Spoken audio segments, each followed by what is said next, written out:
Hello, and thank you for tuning in. My basic premise in this series of videos is this. America is the best country in the world, but we are not at our best right now. States that are comfortably blue or red are doubling down on policies that are red meat for their base, and the opposition to the majority of these states is moving to other states where they feel like they'll fit in better. I'm going to do a quick analysis of each state's strengths, weaknesses, opportunities, and threats. I'm going to look at how each state relates to their political friends, foes, and frenemies. I'm going to have fun with it, and we won't be too serious, but there is a lot to call each of these states out on. So here we go. And before we get too much further along, please consider liking this video and subscribing to my channel. Thanks. Arkansas. I just love old Arkansas. I have spent a lot of time in this state, and this is going to be fun. Arkansas is the land of opportunity, or at least it is if you live in the northwesternmost section of the state, have a college degree, and have a preternatural talent for consumer discretionary spending, chicken, or shipping chickens and goods that contribute to discretionary spending. The state has tiny pockets of extraordinary wealth and vast swaths of poverty.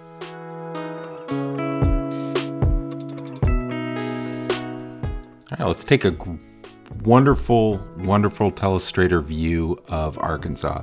Here you are, right in the middle of the South. You have Oklahoma over here. You have Texas to the southwest. You have Tennessee to the, let's just call it to the east. And you have Mississippi to the east. You got Missouri to the north, Louisiana to the south. Let's focus in on Arkansas now. And in the northwest part of the state, you have the most money in Bentonville and Fayetteville, in this area up here. Bentonville is where Walmart is based. It's also right around where Tyson Foods is based and J.B. Hunt. All three of those are Fortune 500 companies, so there's a lot of money around here, and there's a good university to bring the skills out and into that workforce in and around Bentonville. You have here in Little Rock, the state capital and the largest city in the state. The city's kind of lagging a little bit overall. It has the headquarters of Belk, shopping place you may have heard of that's associated with malls. It's a Fortune 500 company, so it's right there in Arkansas's capital. You have in Hot Springs, the state's only national park. It's pretty. It's in the Washita National Forest, or that's around the national park there. You have in the southern part of the state, this is a lot of red clay and pine trees is how I describe it. I've just been here recently, and there's not much to see. You have in Pine Bluff, a city we'll get to in a little bit. It is one of the most crime-ridden tiny cities that you're going to ever find. On the coast of the Mississippi, or the side of the shore here, you have a lot of poverty. You have not a lot of economic opportunity. A lot of the population's over in Memphis. Normally you see a town exists on the other side of the river for some reason or other, but East Memphis, which is like right about here, there's not much there. It's a very tiny town. Most of the people are going to be in Memphis, and there's not a lot of folks that are on the other side of the river in Arkansas. It gets rural really quickly when you cross the Mississippi River from Memphis. Up here you have the Ozark National Forest. It's pretty cool. The Buffalo National Scenic River is awesome. Eureka Springs is a nice city to visit, so is Harrison. There's places to visit and be, I would say, in this northwest section of Arkansas. This is going to be my favorite, but that's your nutshell for Arkansas.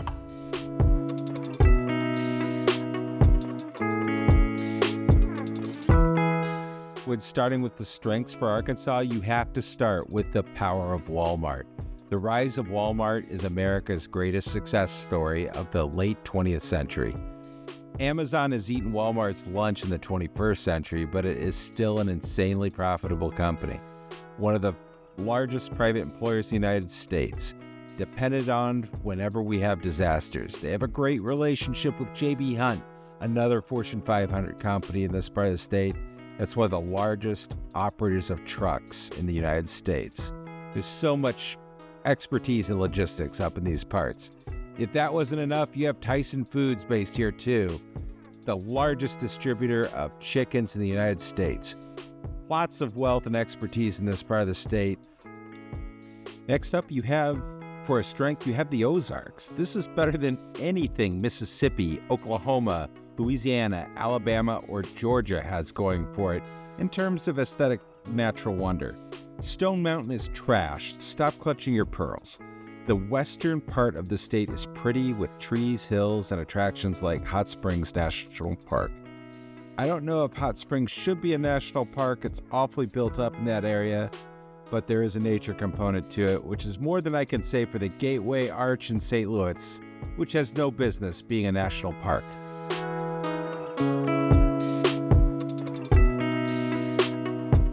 You talk about weaknesses in the state of Alabama. You start with the fact that wealth generated by these major companies in the northwest part of the state don't exactly radiate to the other parts of the state. There is lots of poverty in Arkansas. Pine Bluff is a hot mess. Little Rock has its fair share of blight. Memphis is across the Mississippi from East Memphis, Arkansas, but no one lives on that side of the river. The southern part of the state has a lot of trees, chicken farms, and paper mills. You might find some lithium deposits, stamps, or a diamond at the crater of Diamond State Park. But it is generally tough going in the southern and eastern parts of this state. The urban areas of Arkansas are forgettable. Little Rock is the biggest city in the state, and it is quite unremarkable. Nothing is done better here than anywhere else in the country. The biggest company here is Dillard's, and, well, I think a lot of you have seen what has happened to malls recently.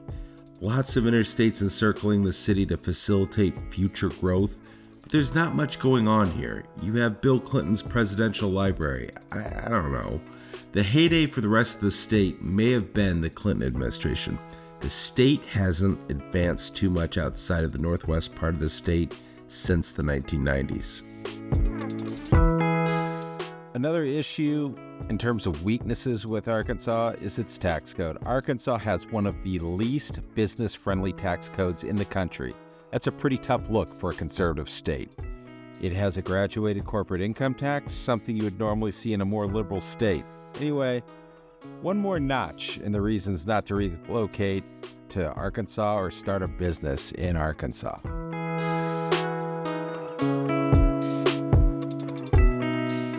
When talking about the opportunities for the state of Arkansas, you can start by making it nicer and easier for women to work here. It is a struggle here for women, more so than it is at almost any other place in the United States. Childcare is hard to find. There are more violent acts against women here than in most places. The more women are supported, the better the economy can do, and the less poverty will exist in this state. Now, this is a weird opportunity, but stay with me for a minute. Arkansas needs to get a state food or a state cuisine that it can be known for. Arkansas is known for nothing on the culinary front. Hush puppies, possum pie, and southern biscuits with chocolate gravy are not exactly exported far within the United States. I feel like they should be world leaders in chicken cuisine with all the chicken farms that are here. Louisiana to the south has Cajun food. Kansas City and Texas have barbecue. Do something, Arkansas. When it comes to threats, the threat to Arkansas is the same as it ever was. It's Texas. It is truly the land of opportunity in these parts, if not the country as a whole. As with Oklahoma, more kids cross the Red River to leave for college or work than go the other way around. Texans aren't moving to Oklahoma or Arkansas to work or go to school for the most part. Dallas is a 5-hour drive for most places in Arkansas. You can get over to Arkansas pretty easily for a visit to get to see family, but it's far enough where you're not expected to travel there more than 4 times a year. I'm just saying. For the record, I'd rather live in some of the cities in Texas like Midland, Abilene, and Amarillo rather than Little Rock. You have the northwest part of the state that is a symbol for everything that can be great about regional development in a conservative state. The rest of the state has a lot more in common with Mississippi than it does Texas. The rest of the state feels stuck in neutral, if not in decline. This is another southern state that likes to talk about how the South is the fastest growing region in the United States when they aren't really part of the engine driving that growth. It's like when certain schools that never win in the Southeastern Conference like to crow about how difficult the SEC is to play college football in. An example of one such school might, in fact, be the University of Arkansas. Woo pig suey indeed.